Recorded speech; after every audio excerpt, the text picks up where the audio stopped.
Hello and welcome to the second episode of UDTV. I'm Maya Baird. And I'm Mari Hirschgordon. We would like to thank everyone for all the positive feedback we received from our first show, and we are still working on improving the quality of the production. This week we will be bringing you a new segment called Man on the Street, where a member of the crew will interview our very own Upper Dublin students. Before we get there, let's go to the weather ball to see the forecast for the upcoming weekend with Yale Alpert. Good morning, Upper Dublin. The weather this weekend is looking good.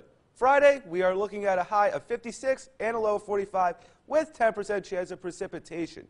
Saturday, there will be a high of 59 and a low of 42 with little chance of precipitation. And Sunday looks great with a high of 60 and a low of 43 with no chance of rain. Back to you in the studio. Welcome to Inside the Nest. The start of Spirit Week begins tomorrow. That's right, Spirit Week has arrived. It all kicks off with the worm eating competition tomorrow during lunch. Don't forget, since we have off next Wednesday, Hat Day has been moved to Friday. The rest of the theme days go as follows. Dress Up Day on Monday, Hawaiian on Tuesday, Pajama Day on Thursday, and Class Color Day on Friday. Also next Friday, the pep rally is taking place at the end of the school day, and the homecoming game starts at 7 o'clock that evening. Then on Saturday, the Coronation Ball is taking place in the gym. Today is the final day of Coronation ticket sales, so if you haven't bought your ticket yet, today is your last chance. Thanks, Maya. I got my tickets. Hope you guys get yours too. Now let's see what's going on outside the nest. On Sunday, October 16th, the Martin Luther King Jr. Memorial was officially dedicated by President Obama in Washington, D.C. The King Memorial is located on a 4-acre site on the National Mall. The dedication was originally scheduled for August 28th, which was the 48th anniversary of the speech, but it was postponed due to Hurricane Irene and the earthquake. It was a day of emotion, as organizers telecasted a black and white film of King's famous 1963 I Have a Dream speech. A crowd of thousands, which included people who had been present at the original speech or who had watched it on TV, listened as history was made. Thanks, Mari. I haven't been to D.C. in a while.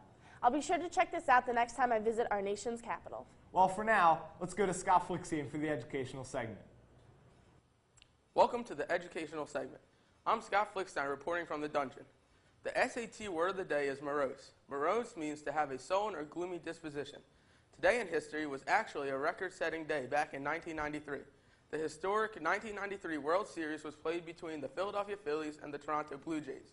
In Game 3, the teams combined for 29 runs, which is the highest in World Series history. Unfortunately, the Phillies lost 15-14. And now for the fun fact of the day. Michael Jordan makes more money from Nike annually than all of Nike's factory workers in Malaysia combined. And now let's go back to Yale for the sports. The Cardinals football team hosted the Norristown Eagles last Friday and rolled to a 35-14 win. The two games remaining include the Upper Moreland Golden Bears and the homecoming game on October 28th against Wissahickon. We hope another District 1 playoff berth is in store for the fourth time in the last 5 seasons. After a devastating loss at Wissahickon on Monday, the boys' soccer team will complete their season today at Hatboro Horsham and tomorrow at Upper Merion. 2 solid performances will boost them into the District 1 playoffs.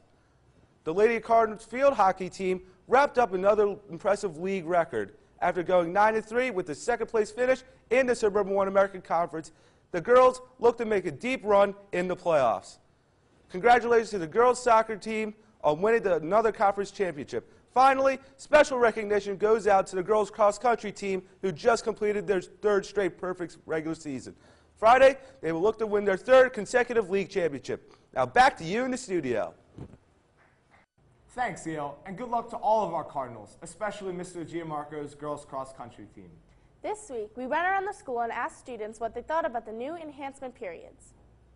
Yes, I do like enhancement periods because it's a chance for you to experience new things. It's pretty chill. Yeah, chill. I mean, the fun classes and stuff, but the days around them are a bit long. They're fun, exciting. You get to kick butt. And if you can't, well, that's why you have enhancement, to teach yourself something. Like I hear there's a Zombie Appreciation Day, which is going to be fun. I hope I get into that one. Thanks for all the feedback from our student body. The other day, I had a chance to sit down with Mrs. Thompson, our outstanding theater director. I'm here with Mrs. Thompson, the teacher of the speech and debate and theater classes. Hello, Mrs. Thompson. Hi.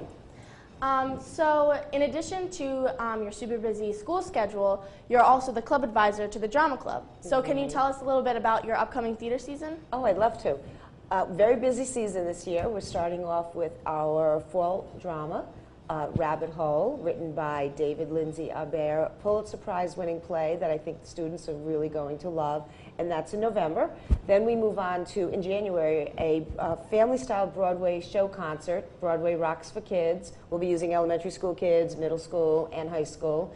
And then we go to our 24-hour annual play festival. Students will be able to submit their 10-minute plays, and that's open to the entire school. And then the drama club students will be producing, directing, and stage managing, and they'll be acting in them. And finally will be our all-school musical this year, Chicago.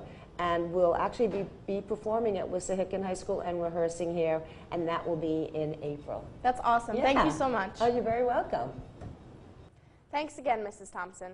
Earlier this week, our very own Ryan Sachs went down to Thomas Fitzwater to find out more about something called the weather bug. Hi, I'm here with Mrs. Toth. So, what is the weather bug? The Weather Bug is an online weather station that was installed at Thomas Fitzwater in last June, and we're starting to use the program in our schools. You have live, up-to-date weather information along with videos and online access for teachers and students. All right, what is some information I can find on the Weather Bug website? Well, you can find basic weather information like temperature and humidity, but we also have videos of weather phenomenon that you can watch, along with interactive lessons that the students can use, and an online piece that students can access at home. What's the coolest part about the weather bug? The coolest part is that the information is live and you can access that at any point in time. For example, if I want to know the temperature and see a picture in Norwich, United Kingdom, I can just click right on the weather bug, look it up, and there's a live picture right there so I can see the weather. Back to you in the studio. Aw, thanks so much, guys. Now we're going to go over to Miranda for It's Poppin'. Welcome to It's Poppin'. I'm Miranda, and this week we decided to change things up a little bit. Since most of you probably know all the current pop culture, we're going to learn about the fads of another decade. This week we're going to take a trip back to the 80s.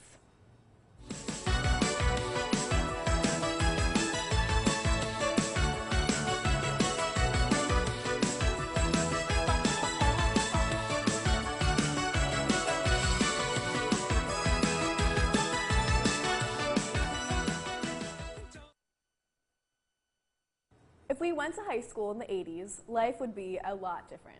Instead of watching pre-recorded shows on DVR, listening to our iPods, and playing on our Wiis and Xboxes, we would be watching on our VHS tapes, listening to our Walkman, and playing on our Nintendo Entertainment Systems. Girls would spend a lot more time spraying cans of hairspray into their permed hair, and guys would be tending to their mullets. This was the first decade MTV was on the air and creating a popularity of music videos. Whenever I watch movies and videos of this decade, I always appreciate the retroness. Then again, in 20 to 30 years, people will be saying the same thing about our decade. Now back to you in the studio.